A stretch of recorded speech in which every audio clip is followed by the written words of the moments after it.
আসসালামু আলাইকুম। তো আপনার রাইটিং মডিউলে একটাই ফিয়ার থাকে যে আমরা ১৫০টা ওয়ার্ড ক্রস করতে পারি না। এটা কিন্তু ম্যাক্সিমাম টাইম কিন্তু অনেক স্টুডেন্টেরই একটা প্রবলেম থাকে। তো দেখেন আমরা কিন্তু এই প্রবলেমটা কিন্তু সলিউশন করার একটা টেকনিক হলো যে ফ্র্যাকশন অথবা প্রপোর্শনের যে আপনারা সেন্টেন্স সেগুলো ইউজ করলে কিন্তু খুব ইজিলি কিন্তু এটা করতে পারেন। তো ফ্র্যাকশন এবং প্রপোর্শন জিনিসটা কি?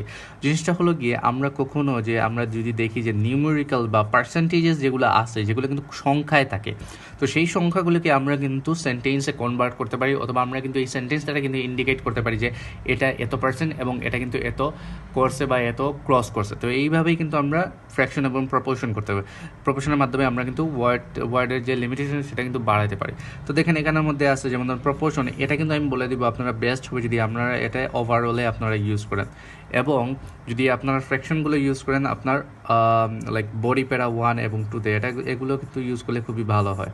তো বডি প্যারা 1 এবং 2তে আপনারা ফ্র্যাকশন ইউজ করবেন এবং প্রপোর্শনের আপনারা ওভারঅল ট্রাই করবেন। এই ওভারঅলে কিন্তু আপনার প্রপোর্শনগুলো যে সেন্টেন্স আছে সেগুলো ইউজ করবেন, তাহলে বেস্ট হবে। তো দেখেন এখানে যদি এক্সাম্পল দেয় 4%, এখানে 4% বলতে আমরা যদি 1 থেকে 15 অথবা 16 ধরি তাহলে কিন্তু আমরা বলতে পারি যে এ টাইনি ফ্র্যাকশন। যেমন এক্সাম্পল যদি দেই তাহলে বলতে পারেন যে a tiny fraction from this part of this country seems lower. তো এইভাবেই কিন্তু আমরা বলতে পারি।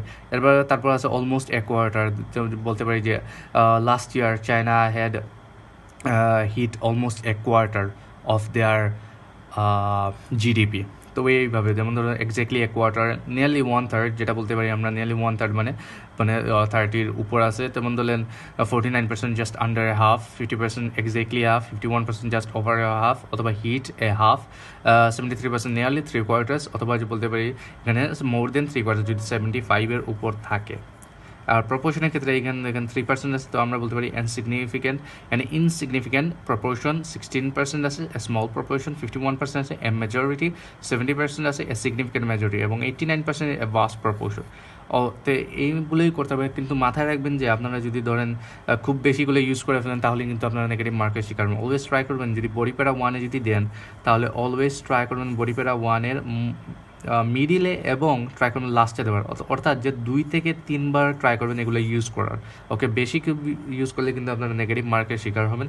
এবং ট্রাই করবেন কিন্তু আপনারা পজিশনিংটা কিন্তু রাইট থাকে। অনেক সময় আছে যে আপনার পজিশনিং ঠিক না থাকার কারণে এগুলো কিন্তু সেন্টেন্সটা সুইটেবল হচ্ছে না। তো অলওয়েজ এটা মাথায় রাখবেন। আর খুব বেশি ইউজ করলেই কিন্তু আপনারা নেগেটিভ মার্কের শিকার হবেন। Always try to do it in a simple way as you can. Okay, so এটা মাথায় রাখবেন।